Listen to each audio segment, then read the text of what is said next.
A. My hero isn't very famous, but she ought to be. She's Mary Anning, who was only 12 years old and from a poor family when she made an amazing discovery. She found the first dinosaur skeleton, that of an ichthyosaur, on the cliffs of Lyme Regis in the south of England. That was in 1811. And until then, people had thought that it was impossible for an animal to become extinct. Because she was a woman and didn't have enough money for a proper education, she wasn't able to take part properly in the scientific community of the time. But she read as much scientific literature as she could and continued to search for fossils, often risking her own life to get them by climbing dangerous cliffs. She once nearly died in a landslide which killed her dog. Although she didn't write famous books about fossils, her contribution to paleontology, the study of fossils, is said to be enormous.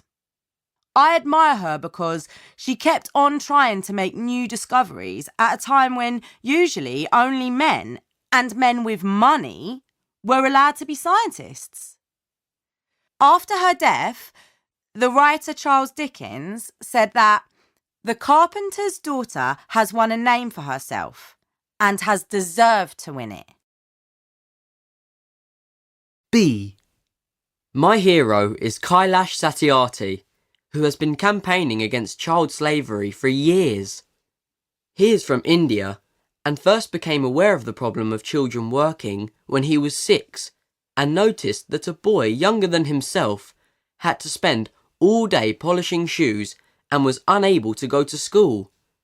When he was 11, he began to collect money to help buy textbooks for other children, and when he was 26, he gave up his job as an electrical engineer to fight child slavery in India by doing things like raiding factories where children were forced to work, making rugs or glass bottles. He introduced a program first called Rugmark, now known as Goodweave, which puts tags on child labour-free rugs made in factories. He has saved many thousands of children, over 80,000, from a terrible life of enforced labour in South Asia, and helped them to get an education. He has often been physically attacked for helping children, for example for trying to free Nepalese children forced to work in a circus. He regularly risks his life to fight injustice. 2 of his colleagues have been murdered. I believe that the best thing he has done is to change how people think about child slavery and to make it an international issue. C. I'm really interested in ecology, and my hero, or heroine, is Rachel Carson, because she first got people thinking about the way we humans are causing permanent damage to the Earth's ecosystems. She began as a biologist, specializing in writing about the sea, but she gradually became aware of the danger of using pesticides like DDT and the way they can harm the whole of the food chain, from the worm to humans. She wrote her classic book Silent Spring in 1962 to explain this to the general public, to explain how humans and nature are interdependent. The title of Silent Spring refers to the fact that one day all the birds might be dead, so they won't be able to sing in the springtime. The agricultural and chemical industries reacted very badly to the book and said she was unprofessional. But further research by other scientists proved that she was right about the dangers of chemicals used to kill insects. Nowadays, there is a growing movement for organic food production, but unfortunately, things in general are still getting worse rather than better.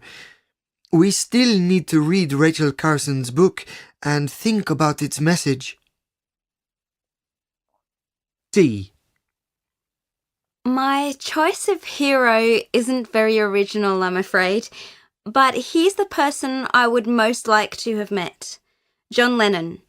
He died a long time before I was born, and his most famous songs were written long before that. But when I listen to his music, I really feel as if he's speaking to me personally.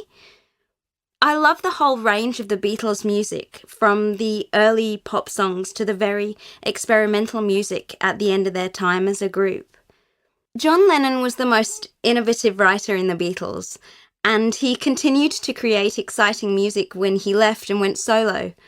But although I love his music, what I admire about him is his dedication to universal peace. It's amazing that the song Imagine, written in 1971, is still incredibly popular after all this time. It's about a world where everyone can be equal, a world with no wars, no divisions between countries, no greed, no hunger, no material possessions. I'd like to meet him because he was a lifelong rebel. And although he could be a difficult person, he was original, clever, and funny. It was awful that he was killed in 1980 when he was only 40. I wonder what he would be doing if he was still alive now. This recording was brought to you by the British Council. To find others like it, visit www.britishcouncil.org/Learn English Teens.